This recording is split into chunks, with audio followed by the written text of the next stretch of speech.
Brandy, thank you.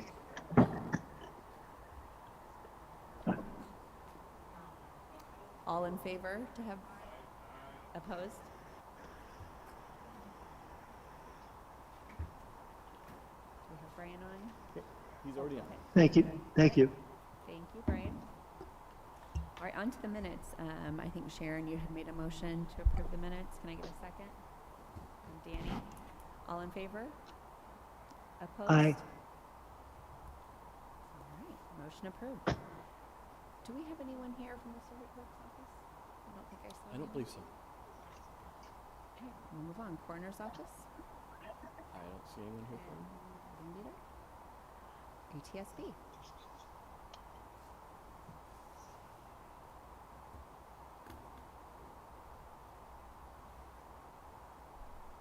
Hello, everyone. Hello. So just here to report on the PSAPs. They are running and going well. The Stark County PSAP is in progress now of being built. We have a foundation with a floor. Walls will be in next week, so we are hoping to maybe have a closed building by Halloween. And do we have a timeline for opening? Probably not till fall of 2024, because we got some equipment that's going to be delayed, like our generators will probably be delayed till December.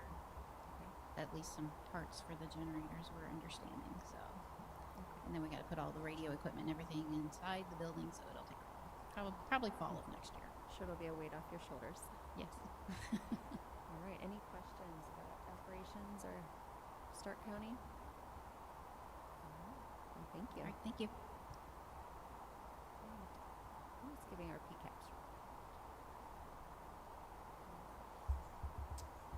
I would typically ask Shauna to do that, but Shauna's not in the room.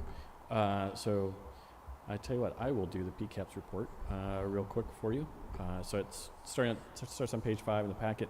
You'll see kind of monthly activity there in the report, and on page 6 as well in terms of what it looks like jurisdictionally. Otherwise, pretty straightforward. Obviously, Becky would be here herself, but Becky is recovering from a procedure, so she's going to be out for a little bit, but happy to answer any questions of the committee.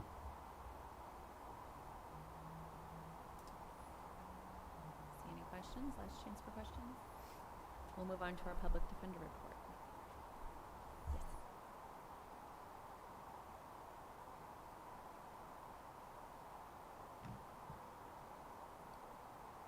Yeah, good afternoon. Kevin Lowe with the Public Defender's Office. Our new office is coming along.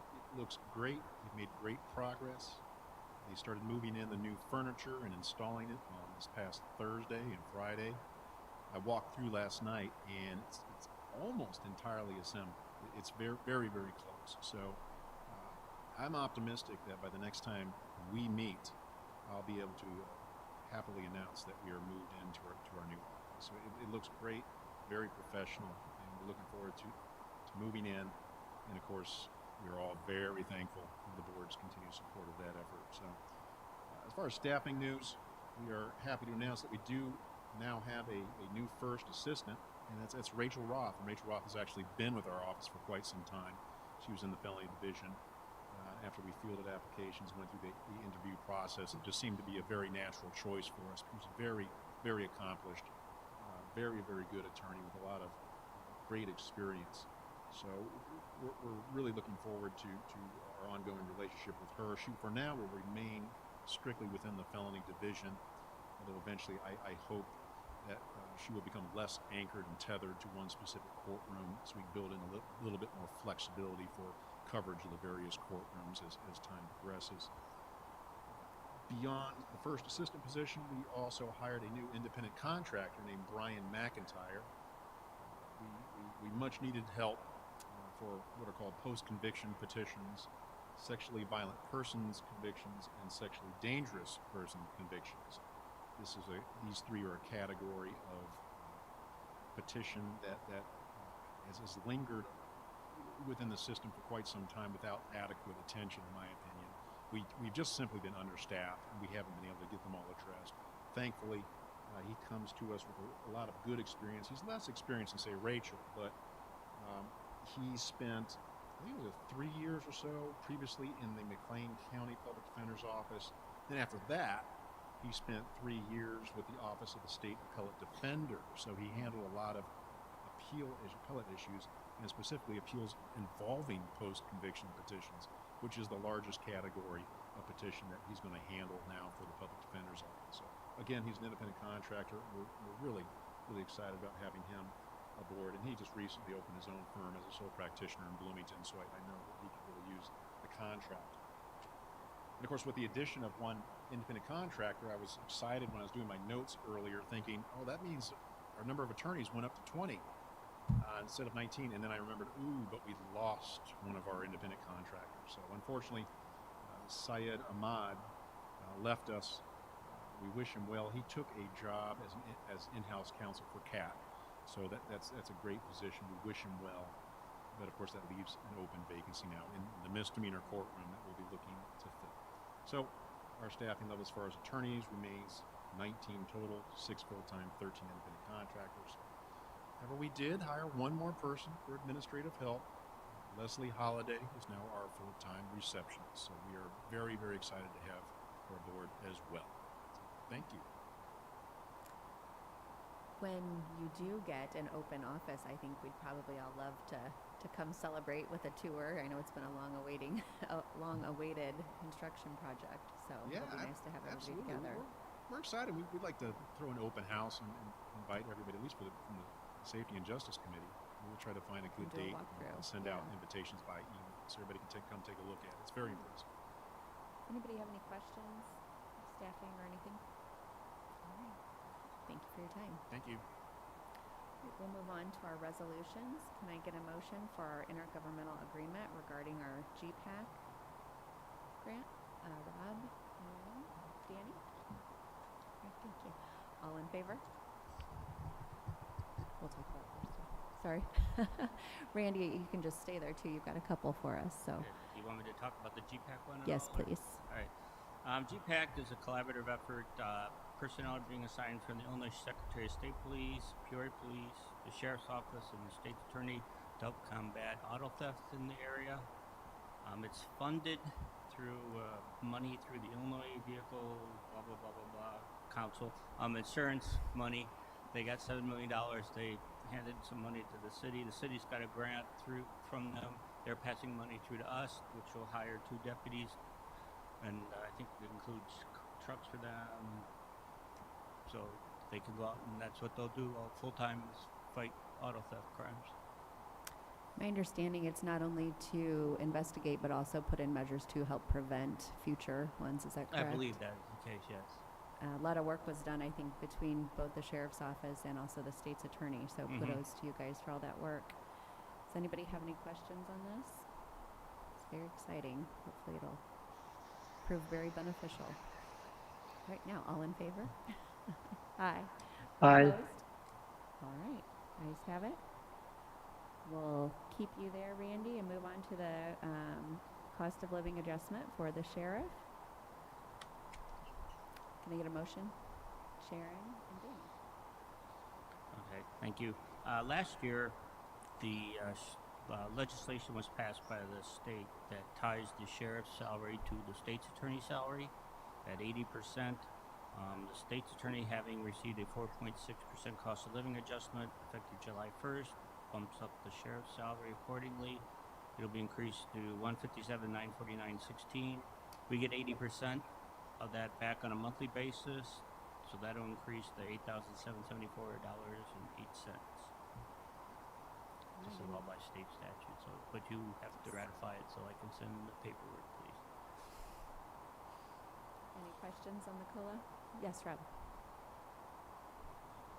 And that will go back to July 1st also, correct? Yes, the state will do it retroactive back to July 1st, yes. Okay. Thank you. Good question. All in favor? Opposed? All right, ayes have it. And the last one, the JAG funds for the cops grant. Can I get a motion on that one? Rob and Dan. Thank you.